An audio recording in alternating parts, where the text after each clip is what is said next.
So Esther is a fascinating story, and Esther's one of our everyday heroes we'll be studying during Vacation Bible School in a couple weeks. And you can come on the Friday and see the mini musical. You can see more of the whole story. But to give you a little primer about Esther, I'll share a little bit about who are the players in the storyline in this book. So first we got to meet King Ahasuerus, or better known as King Xerxes, which is easier for me to pronounce. So he was a man who was a bit of an egotistical show-off who gave a party to celebrate his wonderfulness and demonstrate his wealth and possessions. A party that lasted for 180 days, 6 months of self-congratulation. Now, part of his extravagance included a 7-day banquet, during which on the 7th day, under the influence of maybe too much wine, he summoned his wife, Queen Vashti, told her to put on some makeup, her best outfit, and her Cartier jewels he had bought, and come on in and show the boys how beautiful she was, which was really all about Xerxes and how great he was to have such a trophy as a wife, how everyone should envy him for marrying the most beautiful woman in all of Persia. Now, to her credit, Queen Vashti didn't want anything to do with the idea of making herself a commodity to be shown off along with Xerxes' fleet of planes and yachts and homes. So for her refusal, King Xerxes banished her in a fit of marital discord. So she's gone. Now, lonely and without Vashti, Xerxes needs a queen, one that fits how awesome of a guy he is. So it's led to a talent hunt that put to shame the Persia Voice, Persia's Got Talent, and even the Miss Persia pageant. Xerxes was in search of the most beautiful woman in all the land. Swimsuit, talent contest, and one night behind closed doors with the king were all part of the competition. So next meet Mordecai, a Jewish man living under Xerxes' rule who had a young cousin by the name of Esther, an orphan whom Mordecai had raised from infancy. Esther, as fate would have it, was the winner of the competition for most beautiful woman of her province, and so was a contender for the queen. But Esther had a secret. She was a Jewish girl, and not a Persian, though she decided to keep that to herself for the time being. In fact, Esther's name means, I am hiding. She had something of her identity she felt she needed to hide. I think we all do, really. There's often a part of us we don't want the world to know. Maybe it's something we actually believe when everyone around us believes something different. Maybe it's an illness we have we don't want people to know. Maybe it's something we struggle with, an addiction, a mental illness that we don't want the world to know. Maybe it's part of our personality, our identity we don't want to know, so we hide bits of ourselves. As fate would have it, or was it God willing, Esther became Xerxes' choice for queen. Now, meanwhile, Esther's uncle Mordecai overheard some men plotting against Xerxes, wanting to kill him. So Mordecai told Esther, and Esther told Xerxes, and Mordecai got the credit for the catch. The plotters were executed, and all was well for a short time, until finally meet a guy named Haman. Now, he's the bad guy in this story. Every year, Jewish communities recite this entire story during a festival called Purim. And they dress up in costumes. There's lots of alcohol and all kinds of fun. It's a good time to go to the synagogue for a party. Well, anytime Haman's name is mentioned, everyone boos and hisses and has noisemaker. You know he's the bad guy in the story. He's an official in Xerxes' court who did not like Mordecai, Esther's uncle, because he did not show enough deference and fear of Haman, at least not as much as Haman expected. Haman was the kind of guy who wanted to be feared and obeyed without question, to have people sit up at attention when he came into the room. If you did not defer to him, he became angry and would try to belittle or destroy you. Well, one time Mordecai did not give enough deference to Haman. He thought he didn't show enough respect. So Haman wanted him executed. And all the Jews with them saying, this is an untrustworthy lot. These people don't belong in the country. And he convinced the king to create an edict, a law that allowed them to be annihilated. But Esther, by wit and charm, eventually pleads to Xerxes for Mordecai's life and to save all her people and to have Haman hanged from the very gallows he had built for Mordecai. That's the story in a nutshell. Come to the musical, it'll also be a nutshell. So read the story yourself. It has all kinds of twists and turns of a soap opera full of intrigue and compromise, secrets and half-truths, of courage and fear. It's a story that continues to shape God's people even to this day. Jews read it in its entirety every year during that festival of Purim. But the book of Esther is really, in a lot of ways, a coming out party. Esther coming out as a Jew, letting the king know that if he goes through with this decree, it means he has to kill her. Coming out is dangerous for Esther. She could be killed. Not coming out as a Jew is dangerous for everyone else. They could be killed. Coming out with a secret about yourself takes courage. Revealing a truth about ourselves we're afraid will make others judge us differently, treat us differently, or think about us differently. Think about the things in your life that if everyone knew, would you be afraid they'd think about you differently? Something you once did, something that's a part of you, something that you believe, something you struggle with. It takes courage to be honest with ourselves and the world. Courage to come out from hiding in a frightening world. Courage to stand up and say, this is who I am, this is what I believe, this is how I choose to live, even if it's different or not what is expected or common or assumed. This is what I struggle with, this is what I fear. Here I stand, I can do no other. Esther, whose name means I am hiding, had the courage to stop hiding. And she risked her life to save the lives of people she didn't even know, but were part of her family nonetheless. Where does courage like that come from? What causes a woman or a man to face overwhelming danger and keep on going nonetheless?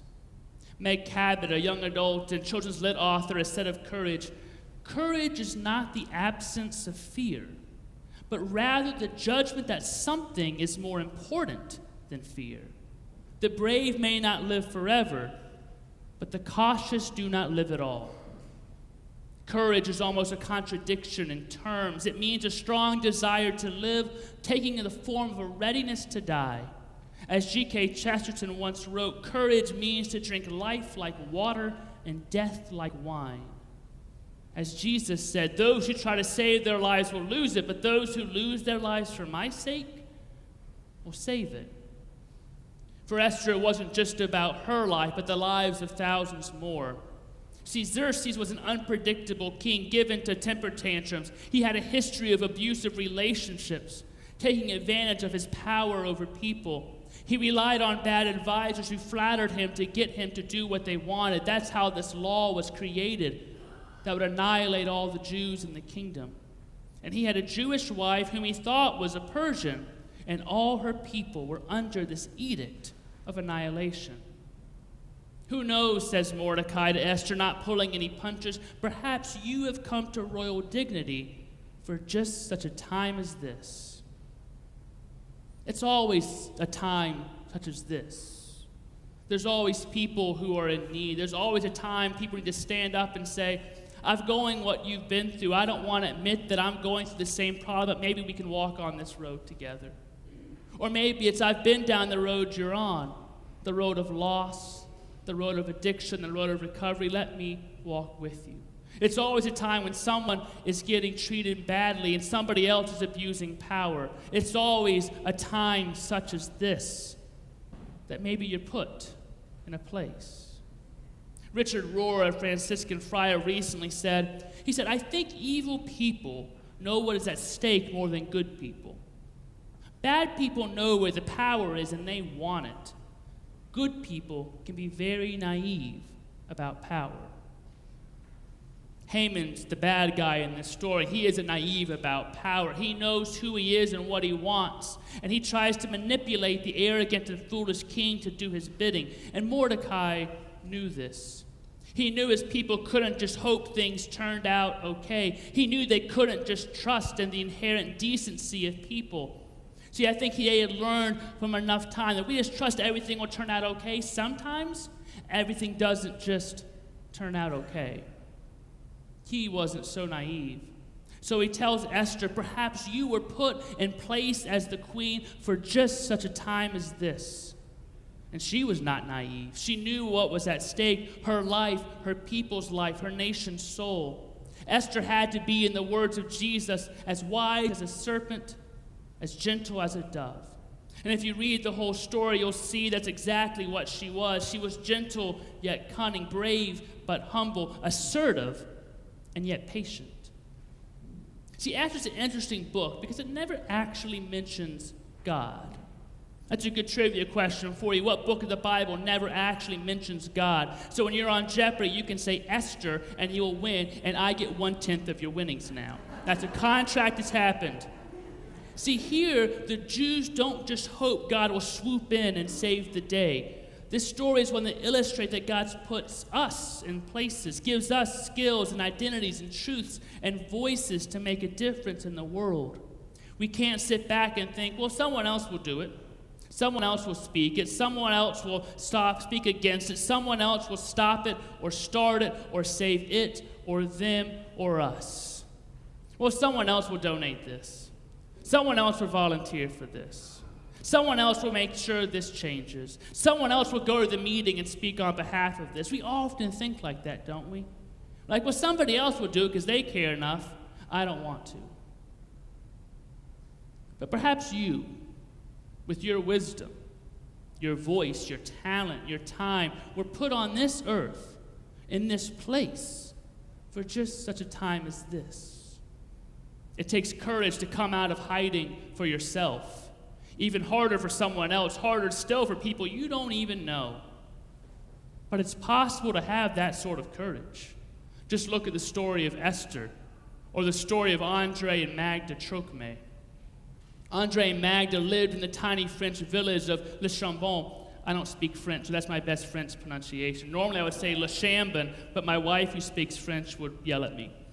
So Andre served as a Protestant pastor in the town. Now, Trocmé was a Huguenot, a French Protestant and a pacifist. In the 1930s, he organized an international school in Le Chambon, and adult students from all over the world came to study. When France fell to Germany and the Vichy regime collaborated with the Nazi effort to deport, confine, and ultimately execute Jews, Andre and Magda were profoundly disturbed. And when refugees from Central Europe started to show up in the village because of the school, the Trocmés knew what they had to do. Many of these refugees were children of parents who had been deported or taken to camps. Now, the Trocmés were pacifists, but they were not collaborators. So they turned their school into a refugee center and somehow managed to engage the entire village with 3,000 people to hide, feed, clothe, and ultimately escort to freedom some 5,000 Jews. Andre and Magda decided they could not look away from what was happening. In their weakness, they would risk everything, their own lives, and also the lives of everyone in the village for people who were not their own. But see, that's where they would disagree. Magda had a fierce love of children. She believed all children are our children, all were her children, all people were her people. That's what she said later in an interview. These kids weren't my kids, but they were my kids. So they were willing to risk everything for them. Esther had the courage to put her position, privilege, and life on the line for others because she was there, and she could. She was in a position to help and to save, and she did. Jesus did the same for his people, all people. He could save, and he did. And it still took courage. Don't tell me it wasn't hard to leave heaven, to take on the form of a servant, to be humbled, to die on a cross. He asked for the cup to be taken from him. He sweated blood for worry and fear, but he had courage and resolve, and I thank God for it every day. Because Christ judged you more important than the fear, judged me more important than the fear, judged them more important than the fear, judged us more important than any fear. He calls us to do the same when he says, take up your cross and follow me. Will you come out of hiding and go to the King for the sake of the vulnerable, the sake of the needy, the sake of the scared, for the sake of all people, God's people, our people? My favorite Presbyterian pastor, Mr. Fred Rogers, otherwise known as Mr. Rogers, once said, "We live in a world in which we need to share responsibility. It's easy to say it's not my child, not my community, not my world, not my problems. Then there are those who see the need and respond. I consider those people my heroes." Esther is a hero. Andre Magda Trokmey are heroes. The world needs more heroes, everyday kind of heroes. And that's you. That's us. No more hiding. God chooses you with all your flaws, all your baggage, with all your talents and passions. You are in a position to say, maybe God puts you in that position for just such a time as this because somebody is mourning and they need to know they're not alone. Somebody's hungry and they need to be fed. Somebody is struggling with addiction. They need to know there is a light at the end of the tunnel. There's somebody who feels their lives aren't worth anything. They need to be told they are worth more than they could ever know. Sometimes there are laws that need to be changed. There are people who need to be helped and just listened to. Maybe God put you in a place for just such a time as this. So let's pray together using the prayer found in the bulletin by W.E.B. Du Bois. Let us pray together. Give us grace, O God, to dare to do the deed which we know cries to be done.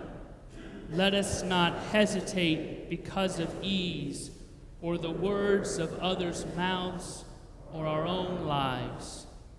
Mighty causes are calling us, the freeing of women, the training of children, the putting down of hate and murder and poverty, all these and more. But they call with voices that mean work and sacrifice and death. Mercifully grant us, O God, the spirit of Esther, that we say, I will go unto the King, and if I perish, I perish. Amen.